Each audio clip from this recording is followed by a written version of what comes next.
Good morning. This is Jason Dean coming live from Film Fanatic headquarters. It is March 22nd, 10:54, Sunday. Hope everyone's had a good weekend. I went to see some really cool metal bands last night at Hey Sailor. That was a good time. Went out with a buddy. Had some beers and great times. Good times. It's one of my, when I have some free time or what have you, I try to go see live music as much as I can. Usually, also too. I mean, I talk about it all the time, but I try to go to the movies as much as I can. I was gonna go see a movie that was a possibility this weekend. I don't know. I do want to see it. I don't know really much about it, and that it's a new Ryan Gosling film, Project Hail Mary. That just came out. I think it was Friday night this past or this weekend, this week. Friday was its opening. I kind of like heard some things about this movie last year, quite a few months ago, and I saw one of the trailers for it and I was like, it looked okay. It reminded me of it gave me big time ET vibes. Of course, by Spielberg. Classic movie. But it just felt like I don't know. There was something about the trailer, and I actually really love Ryan Gosling. I think he's one of those actors. I've been a fan of his work for a really long time. He's super talented. He's also a really great musician. He has a band called Dead Man's Bones, which is really cool. It's kind of like gothic rock stuff. Really interesting, quirky, kind of weird, pretty dark, atmospheric stuff, but it's really cool.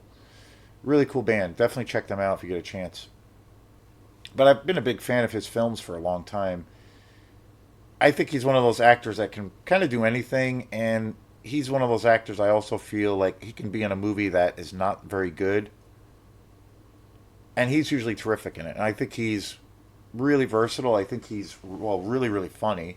I mean, there's all the infamous sketches, sketch comedy, SNL shows, things that he's done. Yeah, he's been on SNL. He's hosted SNL for like 4 or 5 times. He's really funny. He's been in some great comedies. One of my favorite Ryan Gosling films is Drive. I think that movie is just amazing. The Wind Beneath the Pines is another movie. Again, really dark movie, but total like drama based, kind of a melodrama. I think he can really do anything as an actor. So he was great as Ken in the Barbie film. So I mean, so many movies. The Believer, which is a really great movie that I feel like not enough people talk about. Really great film. So I had heard about this movie, Project Hail Mary, a few months. Well, I should say more than that now. It was like probably almost a year ago now. Didn't know much about it, and I heard that it was based on a book, Project Hail Mary, that I guess is a bestseller. It's a science fiction story, supposed to be really good. So, and then probably a few months ago, this was all last year, a couple of YouTube guys that I watch were talking about the trailer and how excited they were to see this movie this year, this in 2026. And then I saw the trailer for Project Hail Mary, and my first reaction was like, it looks okay. It very, I don't know, it really, for me, it gave me like E.T. vibes, which is great, but it felt like, that's a classic movie, of course. It was a movie I grew up on, but it also felt like, I don't know, a little bit too, it just felt really family friendly and just very PG. I don't know, it just felt like I wanted something, I was kind of craving something with maybe a little bit more of an adult vibe or a little bit, a little bit more,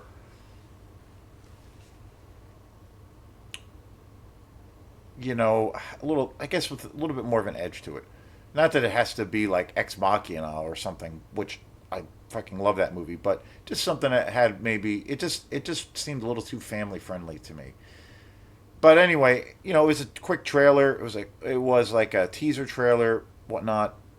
So, and then I kind of, I thought about, had that movie a little bit on my radar. And then just recently, the last few days, yeah, it came out on Friday. I saw some reviews and people talking about it, and some of the reviews for the film were through the roof, like through the roof. And I read a little bit more about the movie. I saw a little bit of a trailer, or I should say, saw a couple little reviews for the film, and it really piqued my interest. And I'm like, okay, this movie does look really interesting. I do want to see it. So I was almost going to go see it last night, but then it didn't quite work out. But it's on my radar. I'm not sure when I'll see it. It would be really cool, I think. It definitely feels like it's a movie to see in the theater. So we'll see. We'll see if it will happen. So, and then of course I uploaded a video yesterday about the tragic loss of Chuck Norris. So great, so great. I grew up, as a kid in the '80s. I grew up, on Chuck Norris films and Cannon films. Cannon, of course, is like, one of the best companies I feel that ever existed, but also one of the most kind of corrupt companies. But they, I kind of got exposed to like the Cannon movies before, probably, the more American, based films, like I guess the bigger studio films. But I also love those too. I mean, of course, like movies like Predator and Cobra from, Sylvester Stallone, First Blood, you know, the Terminator, of course, all of the great American action movies with Schwarzenegger, Van Damme, Bloodsport, all that stuff. And during that time, it was also, I was, way into the checking out all the Cannon movies, all of their kind of exploitation, low budget action movies with Michael Dudikoff and, the American Ninja movies, seeing Shokasugi for the first time in all the ninja films, all that shit. I mean, it was just great. And I really love those films. Like, they're so terrible and cheesy, but they're just amazing. I started last year getting some of those Canon films, American Ninja, uh, a few other Michael Dudikoff films, which I can't remember the names of the title. Probably my favorite Canon film, and probably the cheesiest and the worst, but yet it's so bad it's good. Ninja 3: The Domination. I love all of that shit, so I got really into that. And that's, Chuck Norris did a lot of films at one point that were put out by Canon. So all of his films in the 80s, I was so, and also in the 70s. I mean, I got so exposed to like that. That was kind of how I got into action movies. So it was pretty sad, and I did a post on, a little bit of a tribute to all of his films, and just to Chuck Norris as being, an action icon. So, and it was pretty wild, like going through all of his films that he had done, even from like the mid to late '70s, right up and through the '80s. And he went on to do, Texas Walker and various other television shows, and made movies up into the '90s, even into 2000 ish period. He was 86. He passed away when he passed away. But doing all of that, research, like taking a deep dive and seeing how many movies he actually did, it was pretty staggering. I mean, he was so prolific. I grew up with those movies. Like some of those movies were my favorite action movies, and I definitely want to buy. I don't own, which is weird. I don't own any Chuck Norris movies on Blu-ray, which is kind of a crime. The two action stars that I really, really want to get a lot of their Blu-rays, a lot of their movie versions, a lot of their movies on Blu-ray. Definitely Chuck Norris and Charles Bronson. Massive fan of both of those guys. They were two major action stars that I just loved so much as a kid. but I don't really own. I have a couple of Charles Bronson westerns, but I don't really own any of his films on Blu-ray, which is a crying shame. And then I don't even own any. I think I own shit, maybe one or two Chuck Norris films on VHS. But I saw all of those as a kid, and they were always on TV, and they were just great. So I definitely need to get an upgrade. So he passed away a few days ago, and within the hour of the news of his passing, all over Facebook, I started, seeing people, obviously like myself, like what I do with my channel,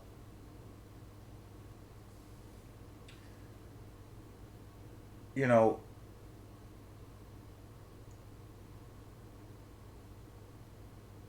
people paying tribute to him and all of these things. But then at the same time, I saw all of these people. Like, I remember seeing a few people even on Facebook saying, well, it's good. I could give a shit about Chuck Norris. I could give a shit about his movies. I'm kind of glad he's dead. He was a racist pig and he was a Republican. I saw that all over the place. And I'm just like, you know, sure, I was not a fan of, his religious beliefs, Chuck Norris's religious beliefs. And I came into being a fan of his work just through his action movies. That was it. And I know, and of course his, martial arts background. So, but that was it. And that stuff was such a kind of an integral part of my life. And I'm just like, this is one of the reasons I just can't stand Facebook because, so we have to like cancel or dismiss someone who was an icon in the action genre because we don't agree with his political beliefs. And yeah, he was a a whack job Christian conservative guy. And but I grew up with the side to him as being a pure action star. I didn't know anything about his personal life at that time, nor did I really care. I could give a shit about any of that stuff. I just hate this world that we live in now. That you know, um, everything is under such scrutiny. He wasn't in a place of political power. He wasn't a person who changed legislation. He was an entertainer. He was a martial artist, and it's just like everything has to be so fucking ridiculed now, and I fucking hate it. It's like I see that every time on Facebook now. Every time a celebrity dies, like it happened with Rob Reiner when he got murdered, and him and his wife, which was like horrible. The same thing happened with him. Like constantly, this whole thing of where you had one side of people paying these tributes to Rob Reiner, and granted, the situation on how he died was horrible because he got murdered by his fucking son, and he was young. Just that was a real tragedy. But the same thing happened. The same exact thing happened with Rob Reiner, where again, such an iconic director made some of the greatest movies ever, and generation after generation grew up watching his movies, myself included, just like Chuck Norris. Same when you look at it in just that lens, the same thing. You know, you had a director and then an actor who made a bunch of genre films throughout a long career, and they just influenced people. They inspired people. They were really fun, and they really influenced the genres, the different genres. And that's really all. It's all the same thing to me. It's all the same thing. And the same exact fucking thing happened to Rob Reiner when he passed, where you had on one side people paying tributes to him, rightfully so, talking about all the fantastic movies he had done as a director, and then right as that was happening, you had all of these other people basically saying, well, basically fuck him. I could give a shit less. He was a left wing communist, and he was all of this and that, and you had people on the far right doing exactly the same thing, where it was just like people were just like trashing his name. The same thing that they've done with Chuck Norris. And I'm like, what the fuck is wrong with people? Like, seriously. Like, there's that commonality again. And again, you could, in reality, you could look at it where, sure, maybe politically, both Rob Reiner and Chuck Norris were polar opposite, which I do believe is the case. But in my heart of hearts, I could give a shit about that. So that's a thing. And but again, the appreciation, the impact that both of those figures, both of those guys had for movies is undeniable. Same thing, same exact thing. One, but yeah, one. If you want to get into the political scope or side of things, probably safe to say Rob Reiner was very much progressive and on the left. And then you could say easily that Chuck Norris was very much on the right and he was a Republican. But it's just like, you know, who gives a shit? Like, that's not what I was drawn to. That's not what their legacy is. When I look back at the legacy, say, of Rob Reiner, to me, it just comes down to a movie like Stand By Me. Like, to me, that's like his calling card. That's like his legacy. When I think of Chuck Norris, it's like, you know, Missing in Action or one of his other films. Like, that's his legacy. That's all it is. Or, martial arts, karate. That's it. And so I don't understand why everything has to be so fucking politicized and people have to be,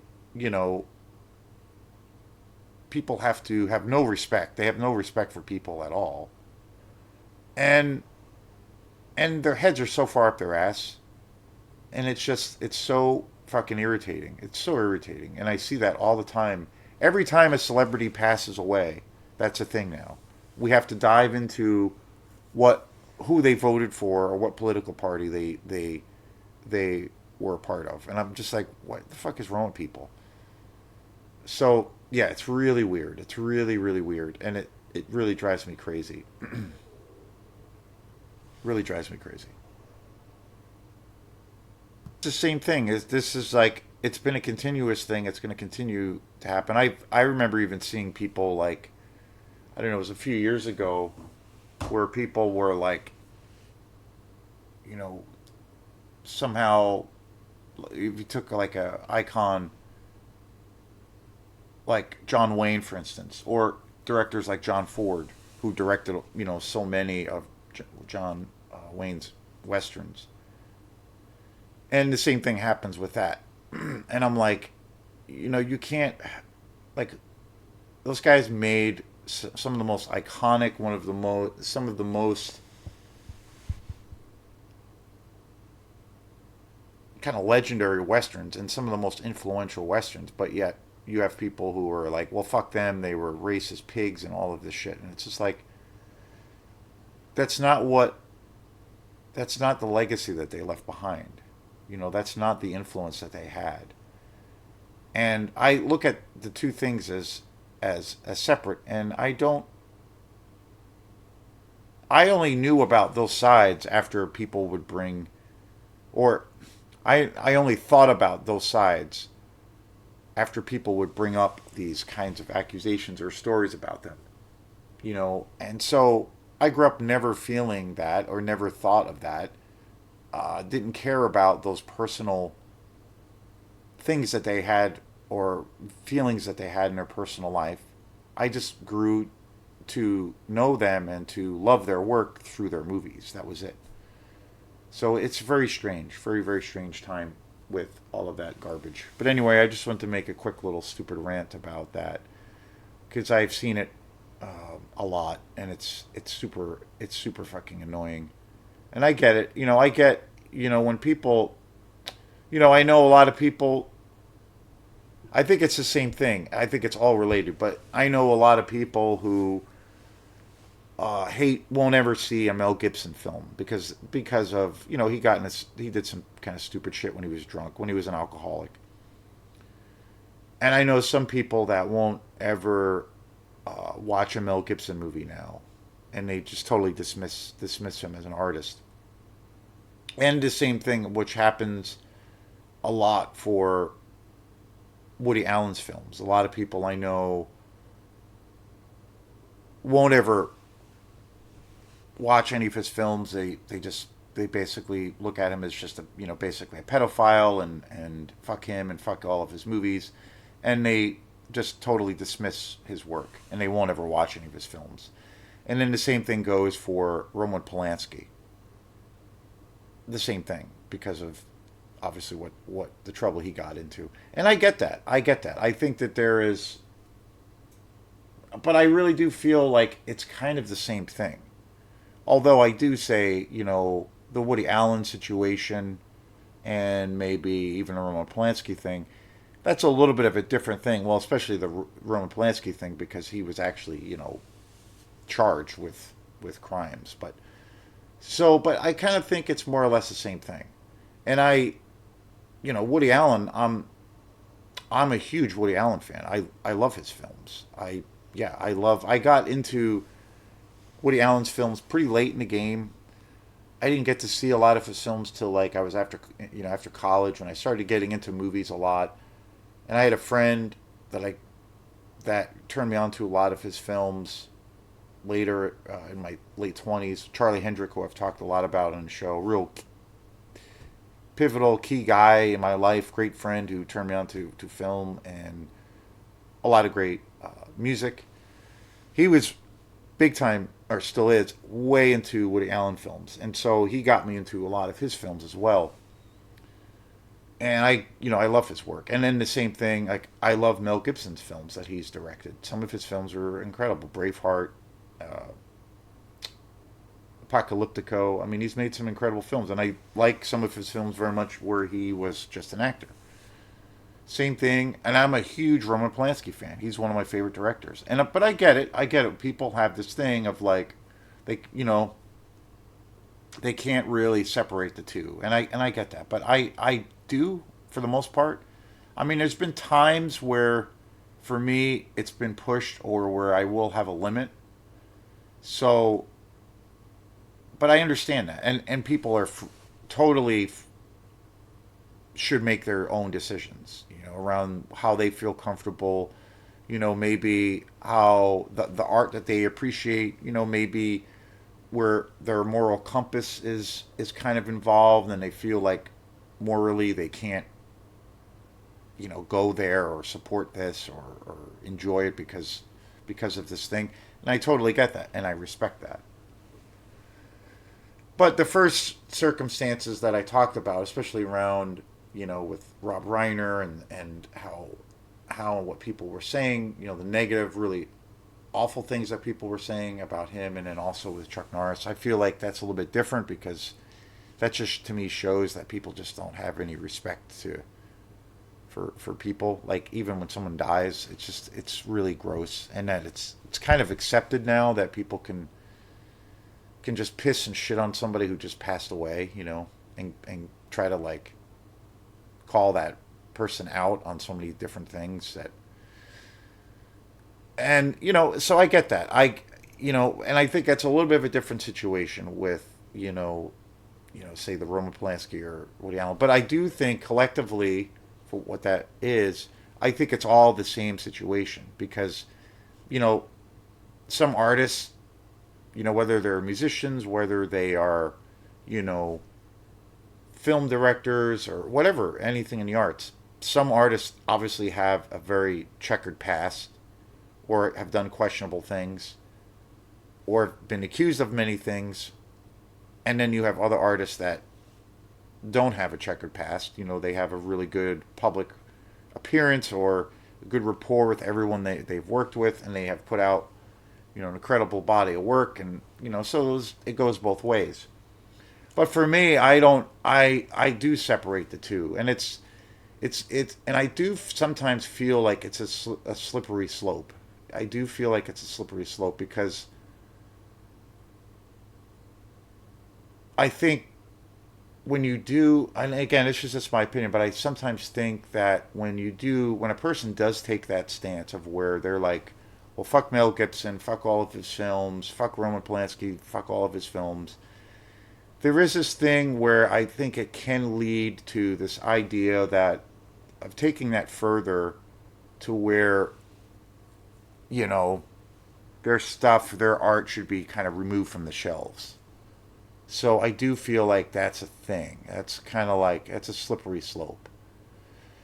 One great example of that, or one example of that for me that I remember seeing was with Kevin Spacey. You know, he got in a lot of trouble a few years back, and then all of the charges that he was accused of, they were all dropped, and then he basically went as a free man and has been a free man, but he lost, you know, all of his credibility as an actor and has, I guess, slowly been getting back into acting. And, you know, I feel kind of iffy about him as a person, and I get it.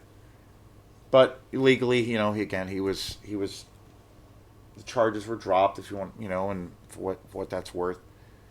But I remember going to, you know, Opera House Video, and again, when Kevin, before all of that stuff happened, all the accusations, and before he got brought to trial, you know, some serious shit was going on.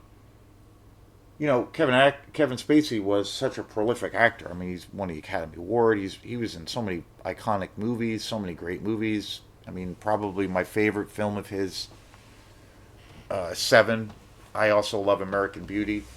You know, he was in so many great films and television shows. That one show, House of Cards, was a massive hit. Really good show. I did see a little bit of that at one point. But he was one of the biggest actors. You know, he was super prolific. But I remember when that whole thing happened, you know, Opera House Video, where I go to all the time, Dennis Howard, the owner, who I've been friends with for a long time, you know, in the midst of all that stuff, when it happened, he told me this situation, that he had, and I think it happened more than once, but a few customers came in and actively told him, and this was when Kevin, you know, Spacey was being accused. I don't think he had even gone to trial yet, or had charges pressed, which is besides the point. But I remember him saying that he had more than a few customers come in and tell him that, they should ban take they should take that Dennis should take all of the Kevin Spacey movies off the shelf and not sell them, and basically throw them out, burn them or whatever. Don't sell any, like, boycott Kevin Spacey. Don't sell any more of his work. Basically ban. And it happened. I think there was more than one person, and these were customers that were regular customers, and they were like basically saying, take all of Kevin Spacey's movies out of here and throw them in the garbage, and or basically erase his name. So initially they were calling for censorship. So, which I think is like fucking insane. You know, and I feel like that's the extreme part of it.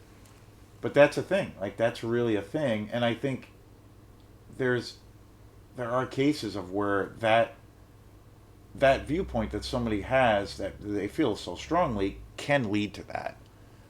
And I think that's an outrageous. For me, that's where I kind of draw the line. You know, but again, I think,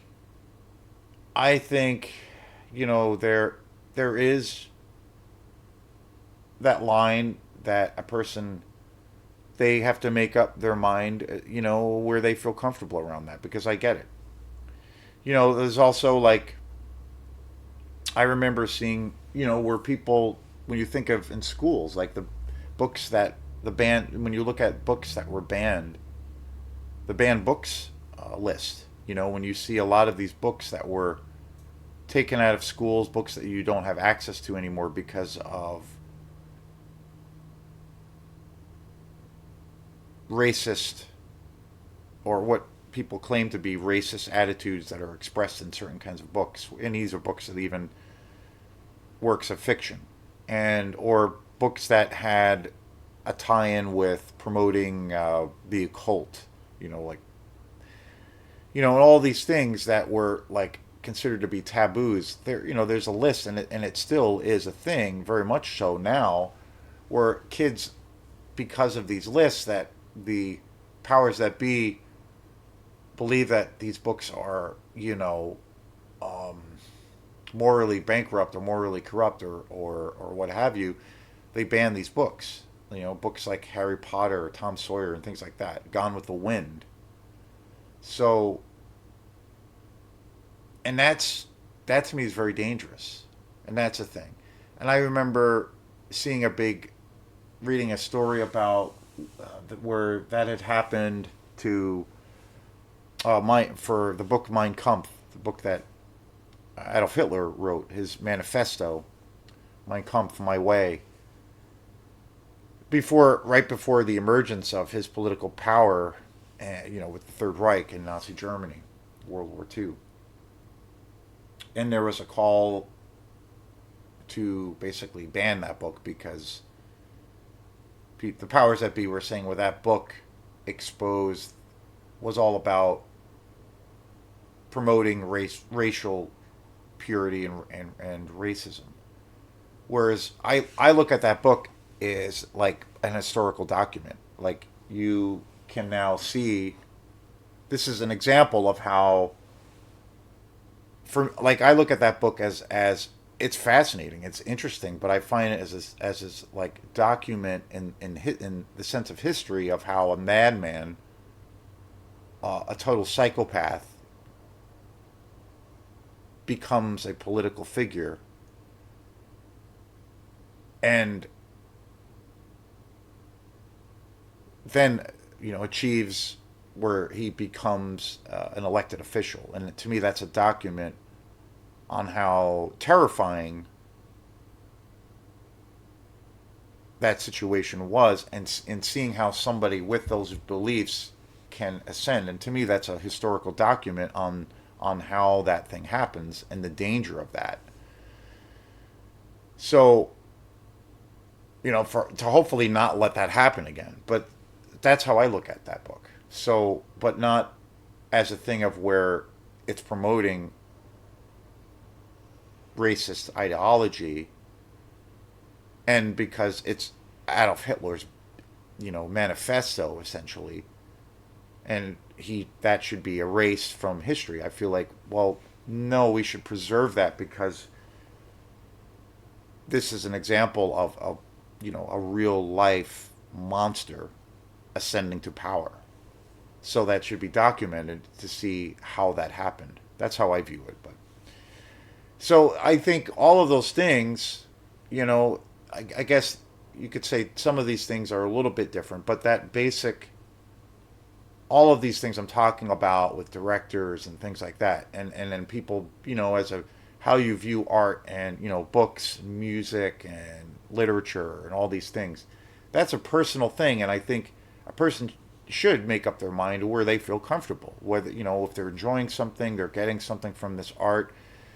Do they feel that every artist that they are in contact with, or every movie that they love, like if they throw in a Roman Polanski movie, does it have to be this kind of litmus test of where they can't separate the artist from the person, or can they do that? And I think that's perfectly fine for the person to make up to be in that place or arrive in a particular place where they feel comfortable in the face of that and all those things. Like, that's totally fair, and that's how it should be. I think it's a real interesting, it's a real interesting discussion. There's a YouTube person, and I can't remember their name, and I feel bad that I can't remember their name, but there's a person that I watch that's really great, and she did a show on this very topic, and it's primarily, she runs primarily it's a movie channel, and she's been doing reviews for quite a few years, and she mostly reviews horror, low budget exploitation movies that are the movies I love. And so but she did a really good show where she explained this very thing in a very articulate way, of where for her personally she was able to kind of separate those two things, from the artist, the personal life, the artist body of work.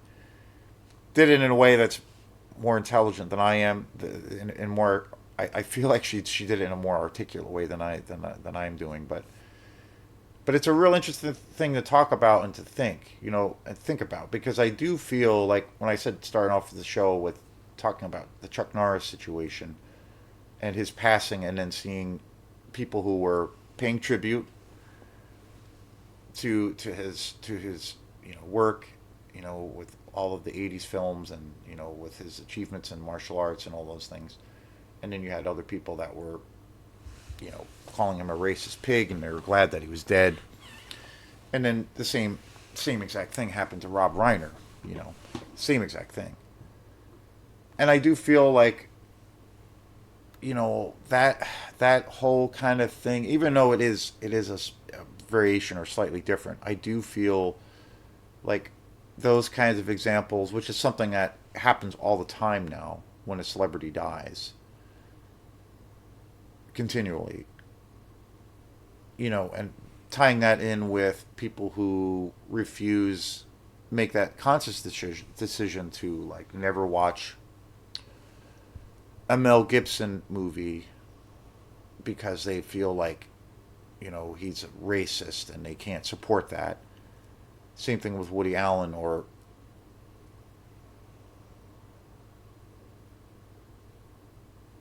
the same thing,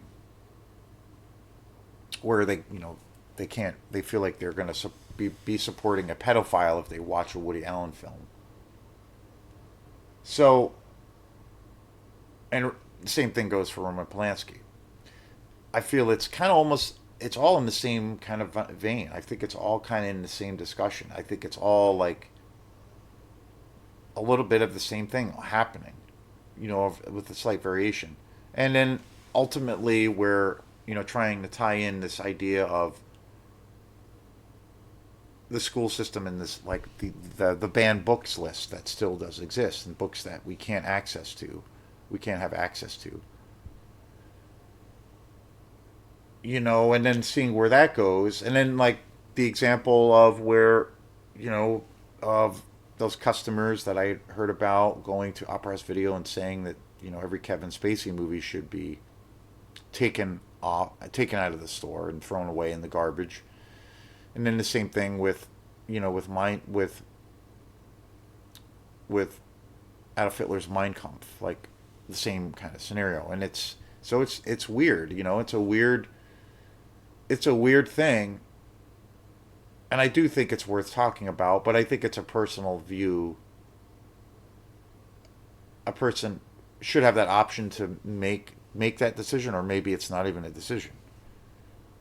It's a personal thing. I don't think I definitely don't think someone, if they choose to watch Roman Polanski films or read Mein Kampf or see Kevin Spacey films, that inherently means that person is a racist, pedophile, Nazi, or that person is promoting those things. Like, that's fucking crazy. And I don't think that there should be any judgment if someone decides to still enjoy those those works that those particular individuals have put out. But again, it can go a lot of ways. I think for me, like, I have examples of where for me I've made decisions based on those kinds of things, and where I'm like, you know what? I kind of don't feel really comfortable with it. I'm kind of like, I don't know, like, I could go either way. I did have a situation where I kind of made a conscious decision not to support a film and a director who I felt it went too far for me. So, and I just refused to even talk about this film or promote it or even mention the director's name because of some things that had happened. So,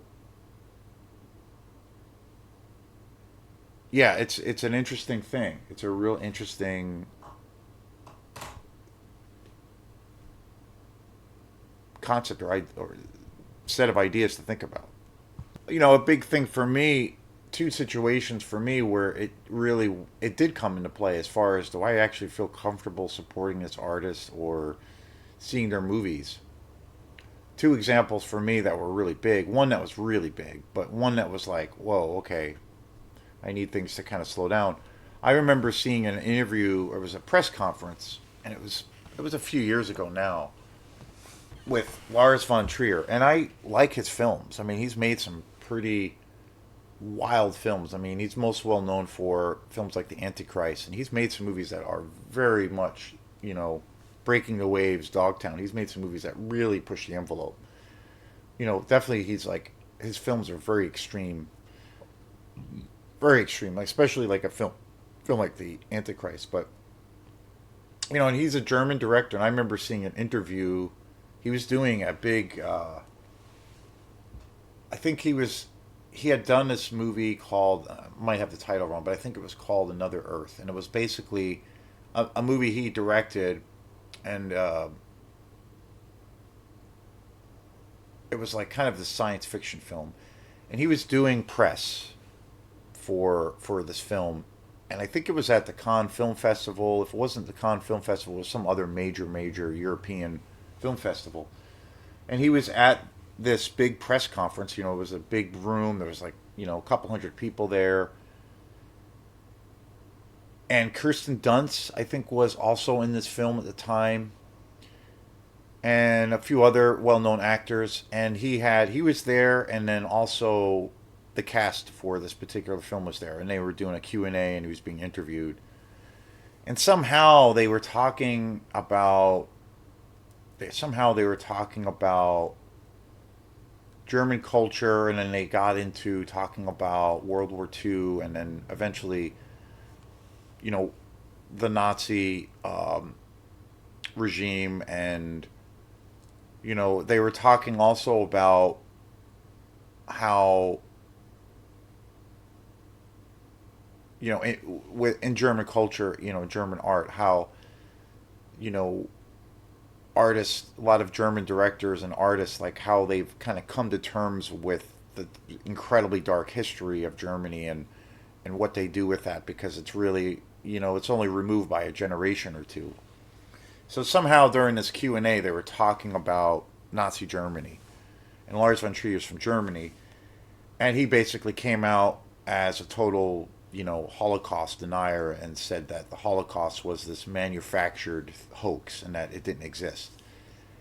And watching this interview, it was jaw dropping, because everybody, it came out of the blue. He said these horrendous things, for everybody to see, for the whole world to see, and he was a totally denying the Holocaust, and it was frightening as all hell. And the the actors, I remember in the video, I think it's still on YouTube, but Kristen Dunst was sitting right next to him, and she like her whole face went white, and it was just like, I think the interview just kind of stopped, and people were just like, they couldn't believe it, they were horrified. And I remember seeing that interview, and it was like, holy fuck, like I kind of couldn't believe what I was seeing and hearing.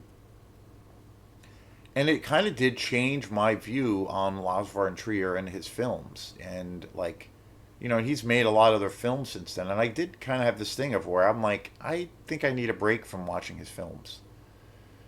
I still regard some of his films as being really great. I still think, like, although it's hard to get through because it's so brutal. I still believe, for my own taste, that like a movie like The Antichrist is kind of a masterpiece, and I still give those films like some credibility along with some of his other work. But it definitely changed. It definitely changed for me. I'm not like, so I get that. I get that happens, and I completely understand that.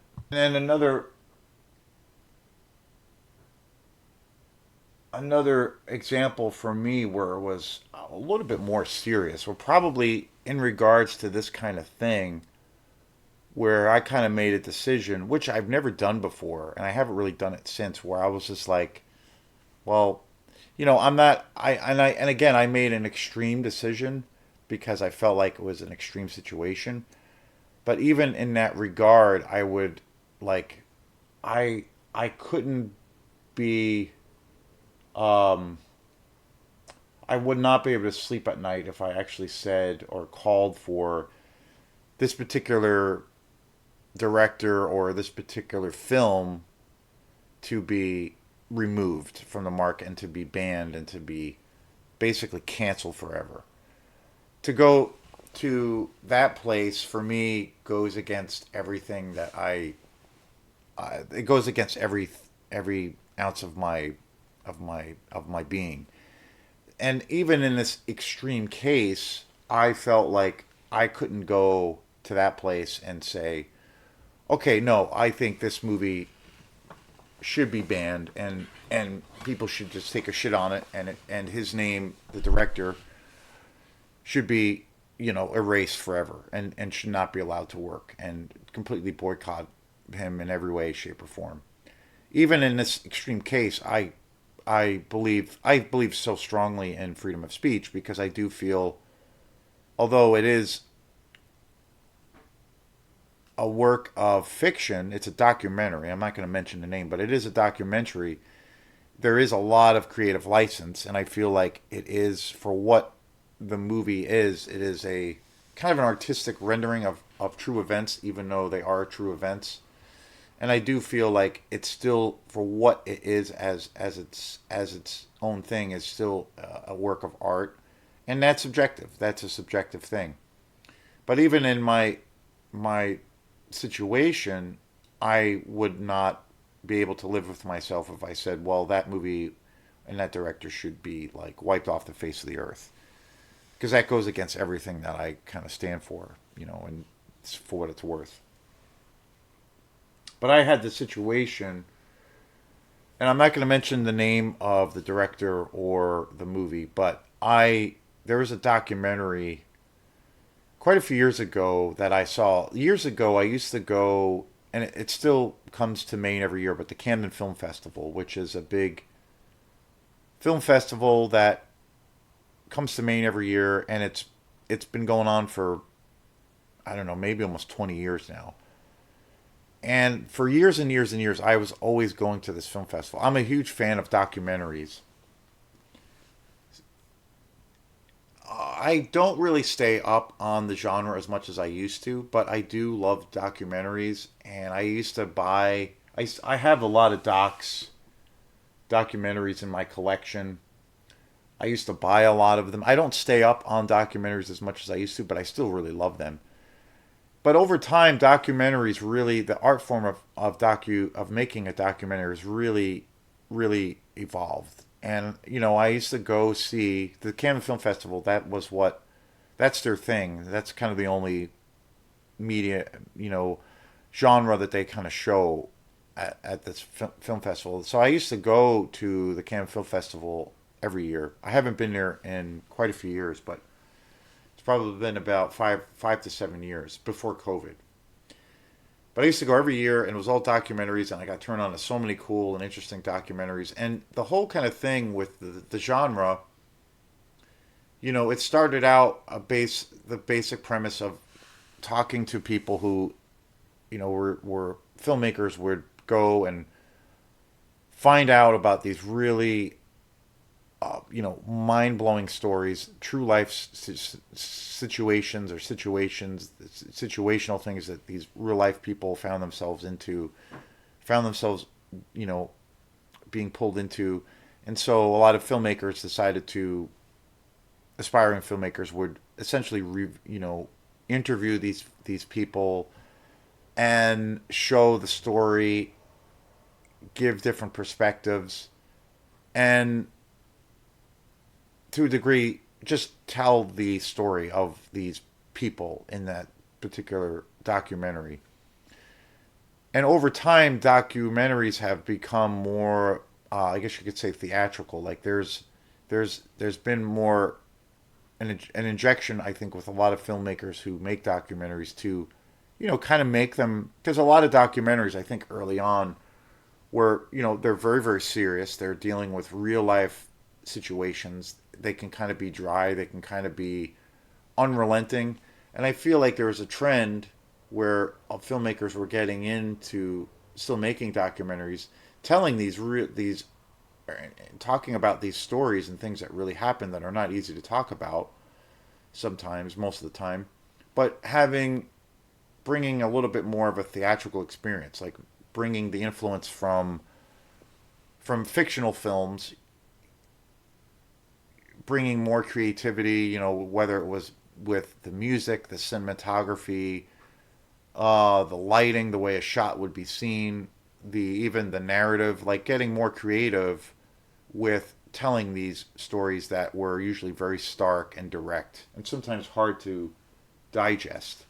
So that started happening, which made documentaries even more, even though sometimes the subject matter would be so hard to watch and brutal, the experience of it felt more like a film where there was, to a degree, more of an entertainment level to these films, because a lot of these newer directors were injecting the influence of fictional films, as far as like adding a very theatrical, you know, aesthetic to it, which in fact made, I think, the genre stronger in a lot of ways. So what I was saying a few years ago, like again, I feel like the medium of making documentaries has changed a lot, and I kind of do appreciate how it's become more of an art form. Like has, instead of telling, well, obviously that's the focus, but telling a real brutal and stark story at times, and based completely in a reality. There has been this injection of real artistic, aesthetics. I think you have great, one probably my favorite documentary director is Alex Gibney, and he's a really great, amazing director. But he really has this beautiful way of, through images, cinematography, music. Even though the stories, the subject matters of his movies, documentaries are, pretty brutal, and it can be really intense. He has this way of a visual flair that it is also, on one hand, it's a reality check, but then it's also, you feel like you're watching a film, like you have a theatrical thing. So in some ways, it is kind of entertaining in a way. So I like that balance. But anyway, the last few years that I had gone to Camden Film Festival, there was this documentary. I think it was like, well, it was, again, this was like a few years ago now. This was like before COVID. But I remember every year I would go to the film festival. I used to go every year, and I would go with like a couple of friends or whatnot, and I'd see like, sometimes seven documentaries the course of a weekend. And there was one, and you could get this brochure and look at the listing of all the new documentaries that were coming out for that particular year, or that weekend, and they'd have description, and there'd be so many, like tons and tons of movies, and it would be, the festival was like 3 days or something like that. And so, and they had all kinds of genres. They had, things that were a little bit darker than others. They had things that were more, fantastical, or things that were even had a humorous kind of stint to it. It wasn't all like serious subject matters, but predominantly it was. And I came across this one documentary that looked really fucking intense, really wild. And I was just fascinated with, like, wow, this movie looks really great. And I had heard that this documentary was like kind of jaw dropping, and but yet very, very hard to watch. And so it was about a the documentary was about a I think it was about this genocide. I think, I'm trying to remember exactly what it was based on, but this documentary was based on the genocide that occurred in, I believe it was Indonesia, under the rule of General Suburto, who were basically, I think that was where the tragedy, the atrocities happened, and basically millions of people were killed in the most brutal ways, and it was all through political for political reasons, just awful. Like basically, it was Nazi Germany all over again. And this documentary was about that situation. And the other thing, the really weird and wild angle with this film was that this movie was going to kind of like recreate some of these sequences theatrically, but yet telling a real story. And a lot of the people, a lot of these military people that were responsible for these atrocities originally were actually in the film, and all of them were still alive. And none of them ever got charged or brought under to justice. And these people were like the most monstrous people you could ever fathom or imagine. They just killed millions of people and just like bathed in the blood of their victims basically. So I was interested in this movie, but I again because of the subject matter, I was really had a lot of trepidation about it. But I did I don't think actually no I did get a chance. I did end up going to see it in the theater, and it was completely jaw dropping. I kind of could not believe what I was seeing, and it was one of the strangest and one of the most horrific films I'd ever seen in my life. But yet I found it so fascinating because I remember reading about this whole genocide years ago through in a book that I had had about that was written by Noam Chomsky. So I was kind of familiar with this whole period in history, and but I could not believe what I was watching, and yet I was fascinated with it. But it was like a combination of a lot of different things. So fast forward a few years later, I came across this movie for sale at a shop, and it was this movie, this documentary, and it was on sale for like $2 or something on I think it's Blu-ray actually. So I picked it up, and then I remember watching it again after I got it, and this was a few years ago when I bought it. So again, I did watch this documentary after I bought it, and I was just completely floored again. It was almost more of an intense experience. Not for the faint at heart, but I was just the thing about this documentary was again it was based on true events, but it had this very I don't know it the documentary in some ways reminded me like of having it just had this very surrealistic quality to it where it almost felt like it was made by like Fellini or even it felt like it had like a David Lynch kind of vibe because everything all of these horrendous things that these soldiers in the Indonesian army had committed the military under General Suporto in Indonesia all of these things and these atrocities that these monsters had done were recreated in the film, but they had this like artistic rendering where things were done in an even more heightened reality, very staged, very theatrical, like a theater piece. Lots of really intense lighting and costumes and use of metaphor, but yet they would still show these horrendous atrocities that were happening. Very intense, very very intense. And the thing that was the hardest thing to see in this documentary was that a lot of these monsters, these real life monsters, were at the time of this documentary when it had come out, were still alive, and that they were actually in the movie playing themselves.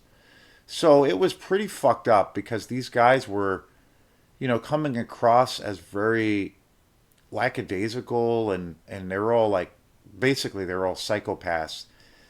They had no like they could care less about like they had no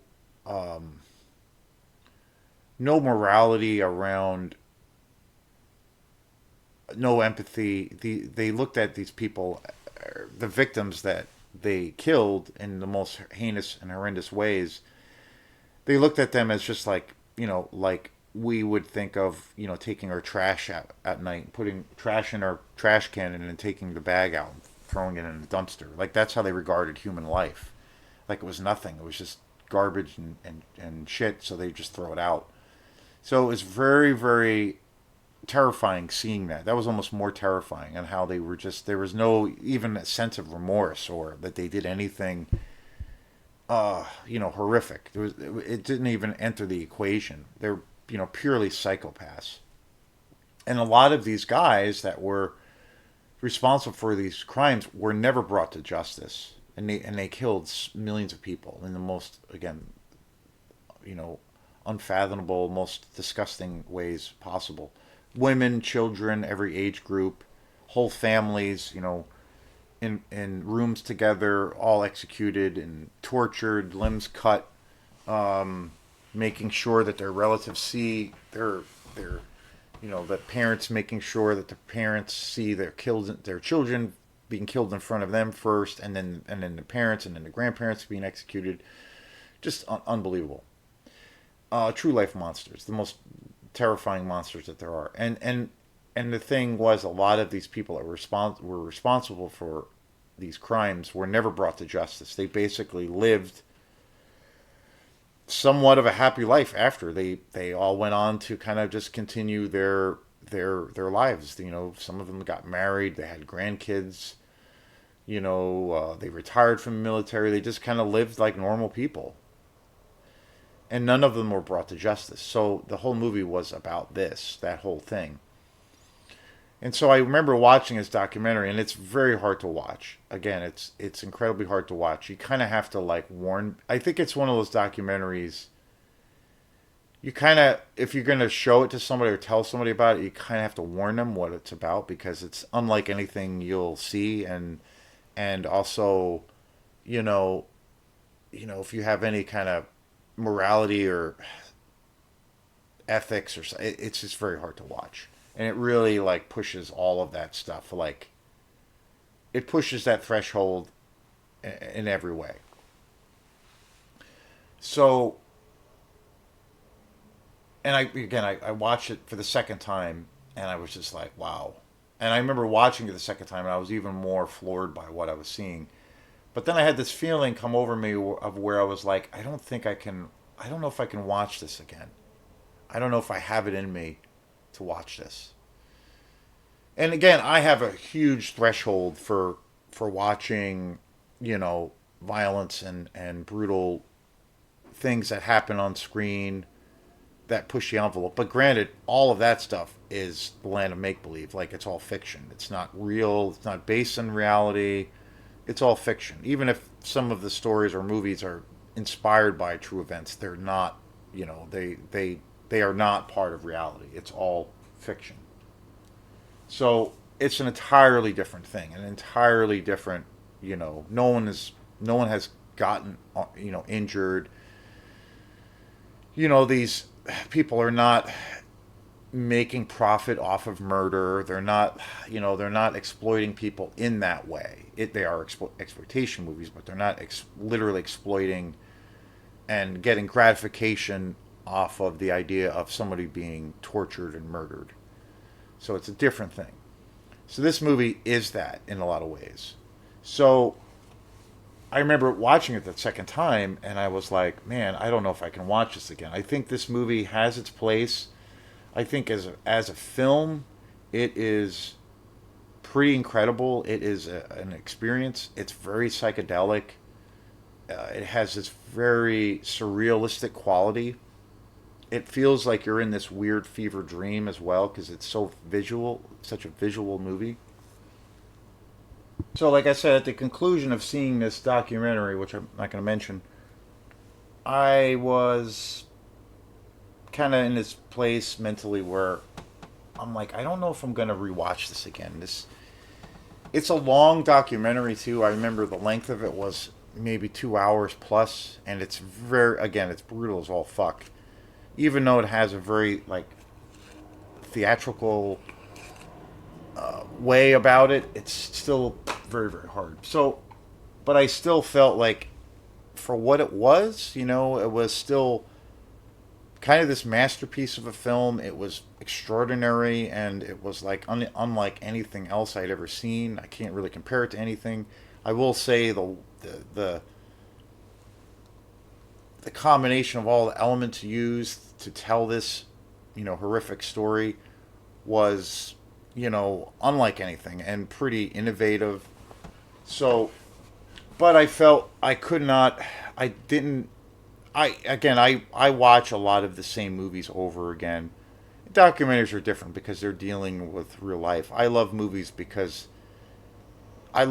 first and foremost so much because they help me escape from often the bullshit that we have to face in reality, which is, it's important and it's realistic, but a lot of the garbage that we end up having to deal with is just, it doesn't really mean anything. It doesn't have any substance. It's kind of this like, just this being, put into this like a being encased in like black clouds, like it's going to just blow away, but it gives you this sense that something is really wrong or things are fucked up, but in a lot of ways things really are. But then there's a lot of things of where you know it's this manufactured thing to keep you in fear, so it's a combination of those things. But at the conclusion of watching this film, I was like, I think I might need a break. And that says a lot for me. I mean, because I watch the same. I'm a big person who, a big thing for me is I rewatch a lot of films, like a lot. If I'm into a movie, I will, rewatch and rewatch it, and I usually always get something out of it. A lot of the times I just enjoy something more. But after watching this movie, I was like, you know what? I don't know when I'm going to watch this again. As seismic as this thing is, I think I don't know. I don't know when I'll get around to it. I was glad I bought it. It is. It was pretty. It was kind of a. It's kind of a rare documentary. It had a big amount of circulation and a lot of press when it first came out. But then I think it just kind of went away and disappeared. And I think it was because of the subject matter. So after I watched it, I was like, I think I'm all set. But I was glad I still had it and I had it to own. And I remember telling a couple of people about it, and they had never heard of it before. But I was like, I don't know. Just if you ever watch it, just give you a heads up about what this fucking movie is about. This documentary.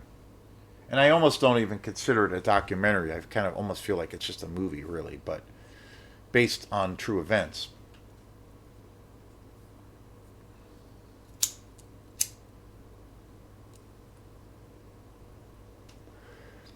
And the other thing with this disc, after I finished watching this movie, I realized that there were a ton of special features on this documentary.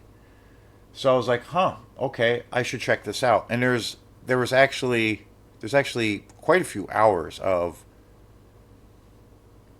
special features on this movie. And they go into there's interviews, like pretty extensive interviews with the director and the producer, and how they made this movie. What was the catalyst for the idea, how they made this work, how they how did they put this this really ambitious project together, because it's really ambitious. And I think from on that level, like, they definitely pulled it off.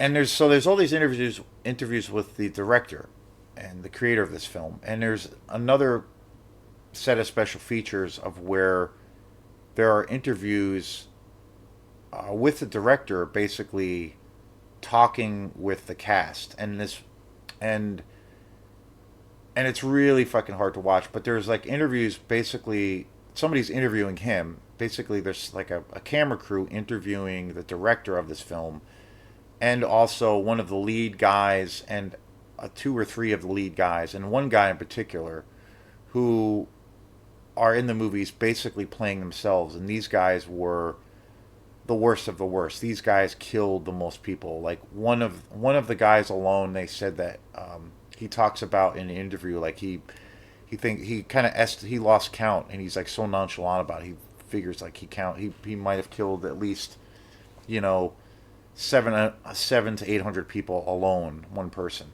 women, children, every, dogs, cats, nothing, didn't kill, didn't care.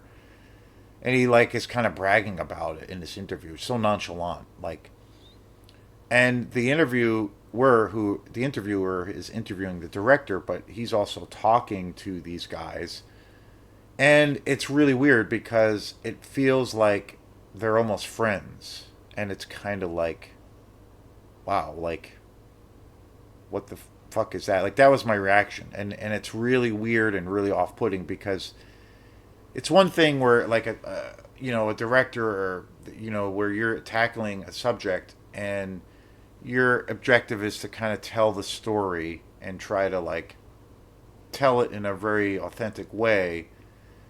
In this case, you're involving the people who were actually part of this situation, and that's one thing where you have to kind of establish a relationship with that person to be able to tell their story. But then it's another thing where if you become friends with that person and confidants, and you kind of like in this interview, you get this feeling that these guys are kind of friends, and it's very weird and very off-putting.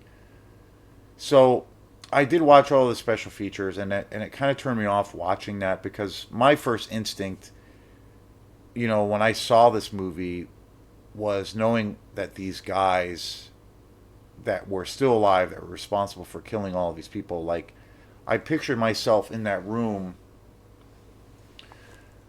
uh, being alone with these guys, and my instinct is like, how could someone be in the room with these people without wanting to just fucking kill them right there, then and there, like, no seconds, no thoughts. Like, how could you be in that room knowing that this person is there, and that's like my first instinct is it would be to try to eliminate them, like, even though that's questionable, like, what does that really do or say? But that would be my first instinct, kind of like a parental, thing of protecting your children. Like, that's your initial or protecting a loved one. Like, that's going to be your first feeling. And how does that? How can you like resist that? And like, it's just like, it's so fucked up. So so I ended up finishing the movie. I put the movie away, and then I don't know when it was. It was like some time had gone by. Some time had gone by, and randomly I was online somewhere, and it came up in my news feed randomly that one of the leads in this movie, this documentary, one of the guys who was one of these soldiers who killed all of these millions of people, and he was essentially in this documentary. He was the lead guy, the lead character. Like, he was in every scene. He was the guy who was responsible for the most atrocities. He was also the guy who kind of bragged about all of his atrocities. He killed the most people. He also organized the most. He organized a lot of these campaigns on killing these people. He was like essentially the main person. And I saw it came up in my news feed totally randomly one day where he had died. And he lived to be like 97 years old or something. Like, he lived a long life. And, he ended up having a full family. He had a bunch of kids. He had grandkids. He had this beautiful house. I mean, just crazy. And I saw that this thing came up in my newsfeed that this guy had died. He died at home. He died in a very peaceful way. You know. And that, this guy was the lead in this documentary. So I remember clicking on the article to read about it because I was like, oh, wait, this is that monster who was in this documentary. And he just died. And I was reading about it. And in the article, there was a big interview with the director of this film. And when I read this interview with the director of this film, and the interview was about, he was basically talking about the passing of this guy in this documentary. I I thought I was gonna have a heart attack. I almost fell out of my seat. I don't know if I've ever been more outraged than any, like, it was probably the most outrageous and possibly the most insane thing I'd ever read in my life. And I was reading this article, and the whole interview was about this guy who the whole article was about this guy passing, but the director of this film was talking about him, and he talked about him in a way of being in total grief and just being really sad that this guy had died, and totally paid tribute to this guy who was the most monstrous, one of the most monstrous people that ever walked the face of the earth. And he praised him. He referred to him as like a loving friend, and I kind of couldn't believe it. And he also had raised funds for this guy's funeral and for a memorial thing to be put up. And he actually donated his own money and raised money for this monster. And when I saw that article, I just was like, I'm out. I was like, my first reaction was like, fuck this guy and fuck this movie. And right when that happened, I had done a video for this channel, for Film Fanatic, right before I read this article. I had did a video, my usual kind of videos that I do for this channel. I did a video where I was going to talk about and talk about this documentary and review it, like I normally do. But after I saw that article and I read this interview, I was so just I was shocked. I couldn't fucking believe what I was seeing. And I was so angry, and I was so like torn. Well, not torn, but I was just so angry and just so outraged, and I just couldn't believe it. It was like, for me, it almost came to this thing of like, you hear that argument about Nazi Germany where, what was worse, the people who actually committed the crimes, or the people that let it happen, or that voted those people in, the good Germans. Like, what was worse? Like, for me, it was like that. So I couldn't believe it. I just couldn't believe it. It was probably one of the most disgusting and heinous things I'd ever seen in my life and read. So after seeing that article, that video that I recorded for where I was going to talk about this movie, I deleted the video. And I was like, I'm not gonna do it. Fuck this guy. It was the first time that's ever happened to me. Literally, first time that's ever happened to me when it involves a film or a piece of art and a director and the circumstances around it, where I took a stance of where I that's my limit, that's my threshold. That's the first time it's ever happened to me, and it's never happened since.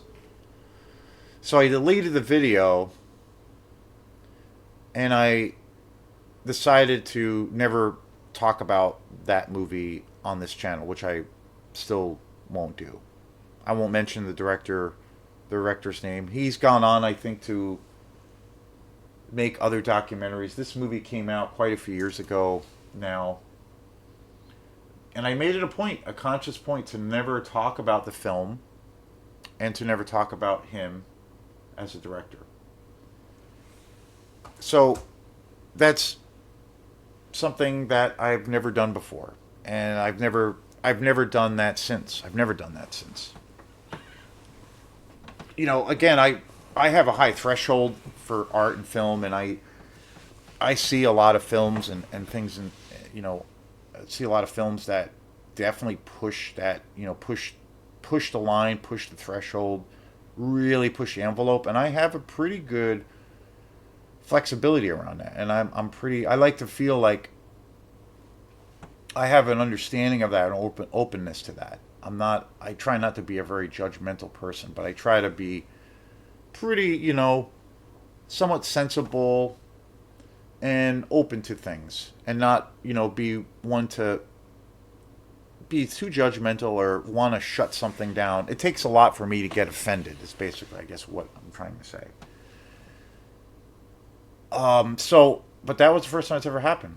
Yeah, that's the first time it ever happened. So finishing up here, I know this is a long video, but I figured these things, all of these things, again, all of these things I feel like are connected.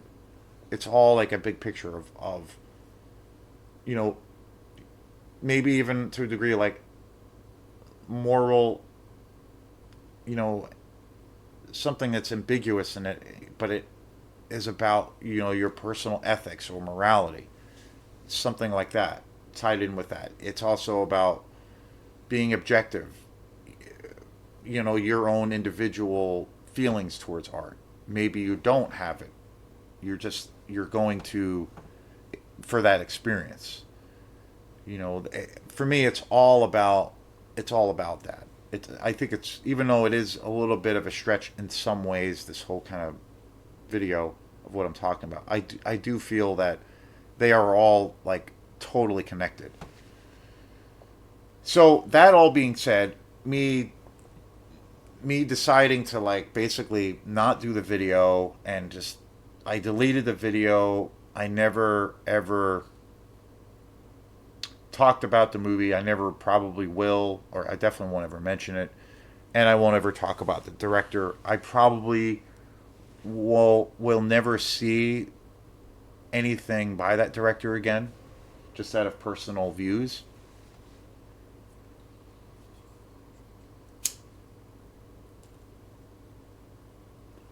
And for me, in regards to this kind of subject, for me that I kind of reached a threshold. I reached a limit of where, okay, I'm not. For me, there's a line, and that is, for me personally, is crossing it, and that's totally subjective and objective. However, your own kind of, your sense of where you are as a person, like that's all subjective. I can't ever impose what I believe on someone else, and I hope no one ever does that for me. But too often in this world, that isn't the case. So, but with all of that being said, on how just outrageous this entire thing was in this situation, and for me, I mean, I run a channel here it's small peanuts. I really love what I do with this channel. I love talking about movies, but it's small. I run a small little thing here, but I'm really appreciative of it. I think it means something to me, and I feel like I'm really grateful for this channel. I love all the people that support this thing that I do. I feel like it is always growing, and I'm really grateful for that. I don't lose sight of that. But I'm a little ripple in the ocean, if that, and that's fine. That's fine. I think like anything, you keep working at it, things will progress and get better or bigger or whatever have you. But I'm happy with where it is. But all that being said, with that experience of canceling the video and doing all those things, and just like, I'm never going to mention this guy's name, I'm never going to probably see any of his other films, because I know he's made a few other documentaries since. Even with all of that being said, I would never like. I The other interesting thing is wouldn't be able to like sleep at night or live with myself if I took it to another step or another level and said to a company or distributor, like if this movie was at Opera House Video, perfect example. If this movie was at Opera House Video, and I went to Dennis Howard and I said, and they might even have this movie there. I don't think they do, but if they had this documentary there, for me, the idea of me going to the store and telling him to, this documentary, you should take it off the shelves and burn it and throw it in the trash and never show it here, never have it to for people to rent, never sell it, and also this director never have any of his work, just wipe his shit clean and never like ban it basically, just throw it in a dumpster and burn it. For me, I would never do that because to me that's even more of a thing that violates my, you know, code of ethics. And I'm kind of my head is up my ass most of the time. I'm kind of a shithead, but I feel like even that, I feel like I do have ethics and I feel like there is a sense of responsibility to people on a certain level, and I do feel like for myself, I have a responsibility to myself on a certain level, and that's again, that's your internal hierarchy.